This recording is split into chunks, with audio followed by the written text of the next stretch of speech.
所有的女人都想找像杀阡陌那样的男人，结果却发现找了一个杀千刀的。很多女人都想找一个男人为她遮风避雨，结果后面才发现，所有的风雨都是这个男人带来的。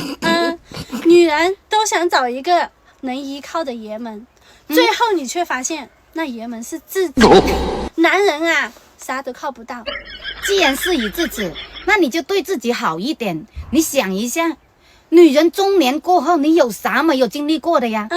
人你爱过，婚你结过，娃你生过，泪你流过，伤心也有过，失眠也有过，那免费的保姆你也当过。对呀，你吵过，你闹过，岳父婆父你也当过，鬼门关你闯过，手术台你上过，这么多年你就是没怎么开心过。哎呦我的妈！你要好好想想，以后该怎么过？想什么想？怎么开心怎么过？